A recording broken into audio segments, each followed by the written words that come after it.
রানাঘাট দক্ষিণ বিধানসভা কেন্দ্রের উপনির্বাচন সেই পায়রাডাঙ্গা যেখানে বিজেপির ক্যাম্প অফিসে ভাঙচুরের ঘটনা ঘটেছে।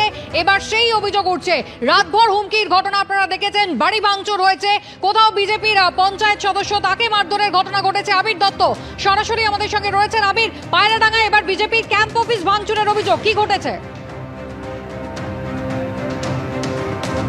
দেখো, যেটা অভিযোগ যে আগ্নেয়াস্ত্র নিয়ে এসে ভয় দেখানো এবং ক্যাম্প অফিস ভাঙচুর করা হয়েছে। আমরা দাঁড়িয়ে রয়েছি সেই ক্যাম্প অফিসের সামনেই। শুধুমাত্র তাই নয়, এখানে ভোটার স্লিপ থেকে আরম্ভ করে যে খাবার দাবার সমস্ত কিছু নিয়ে যাওয়া হয়েছে, এমনটাও অভিযোগ। কি অভিযোগ তাদের সঙ্গে কথা বলবো। কারা এসেছিল, কি দেখলেন আপনারা? আমরা ওদেরকে চিনি না, সব আছি না, ওরা হঠাৎ আসলো গাড়ি, ভাই এখানে ক্যাম্প করে বসে আছিস।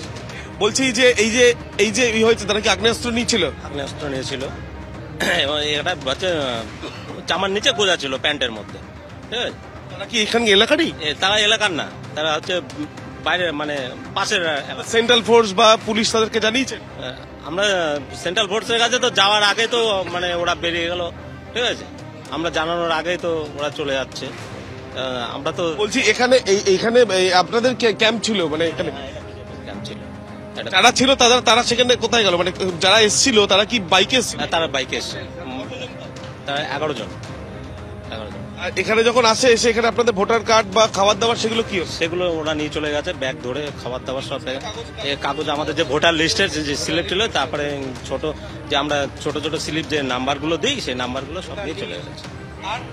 আর ওই যে খাবার দাবার ভোটের যে লিস্ট, মানে যে অনেক লিস্ট থাকে, তারপরে ছোট ছোট যে স্লিপগুলো, মানে এক একজনের নাম্বার দেওয়া হয়, মানে আর কি, সেগুলো সব নিয়ে চলে গেছে।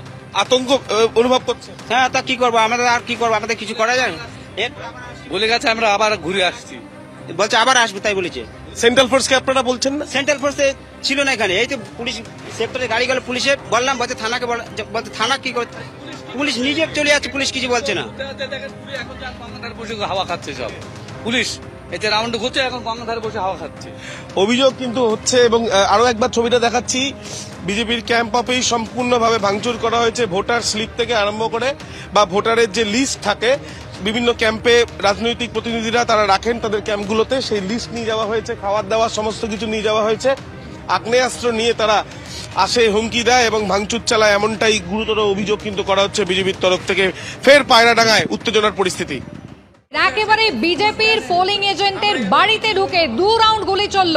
শাসক দলের বিরুদ্ধে কিন্তু এই অভিযোগ উঠল। রানাঘাট দক্ষিণ একেবারে সকাল থেকে পূর্ণনগর উত্তপ্ত হয়ে রইল এই অভিযোগকে কেন্দ্র করে। গতকাল রাতের ঘটনা, এমনকি নাবালিকাও ছাড় পায়নি। বিভিন্ন জায়গায় হুমকি দেওয়া হচ্ছে, রাতভর তাণ্ডব চলেছে, বাড়িতে ভাঙচুর হয়েছে, 2 রাউন্ড গুলি চলেছে, এমনটাই অভিযোগ। সুজিত মণ্ডল আমাদের প্রতিনিধি এই মুহূর্তে সরাসরি আমাদের সঙ্গে রয়েছেন। সুজিত, এই ঘটনায় কি অভিযোগ, ঠিক কারা এসেছিল, কতজন এসেছিল, কি ঘটনা ঘটে?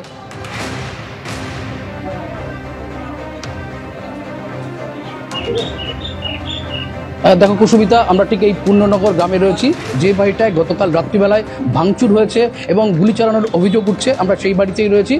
আমরা রয়েছি রঞ্জিত মণ্ডল, তিনি হচ্ছেন এখানকার বুথ এজেন্ট ছিলেন বিজেপির, এবং তিনি যেটা অভিযোগ করছেন, গতকাল রাত্রিবেলায় তিনি বাড়িতে শুয়েছিলেন, সেই সময় বেশ কয়েকজন দুষ্কৃতী, যারা তৃণমূল আশ্রিত দুষ্কৃতী, তাকে ঘুম থেকে ডেকে তোলা হয় এবং একই সঙ্গে তাকে কিন্তু রীতিমতো হুমকি দেওয়া হয় এবং 2 রাউন্ড গুলি চালানো হয়, এবং এই নিয়ে তিনি রীতিমতো আতঙ্কগ্রস্ত হয়ে পড়েছেন এবং এখনো পর্যন্ত স্বামী স্ত্রী তারা রীতিমতো আতঙ্কের মধ্যে রয়েছেন এবং তারা কিন্তু এখনো পর্যন্ত ভোট গ্রহণ কেন্দ্রে যাননি এবং ভোট দিতে যাবেন না, এমনটাই কিন্তু জানিয়েছেন। আমরা কথা বলে নেব সেই রঞ্জিত মণ্ডলের সঙ্গে।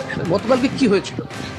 গতকাল রাত 1:30 নাগাদ কিছু দুষ্কৃতী এসে আমার জানালার কাজগুলি ভাঙে, আর তারপর আমাকে অকথ্য ভাষায় গালাগালি করছে, বলছে তুই কালকে পোলিং এজেন্ট হতে যাবি তো, পা দুটো কেটে রেখে দেবো।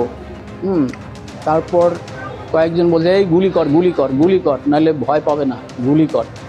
তখন আমি দরজা জানালা বন্ধ করে দিয়ে ঘরের ভিতরে ছিলাম। এমনি কি আপনাদের মারধর করা হয়েছে? না, মারধর করা হয়নি, আমরা তো ওরা ঘরের ভেতরে ঢুকতে পারিনি। আপনি কোন দলের পোলিং এজেন্ট ছিলেন? আমি বিজেপির পোলিং এজেন্ট হতে গেছিলাম।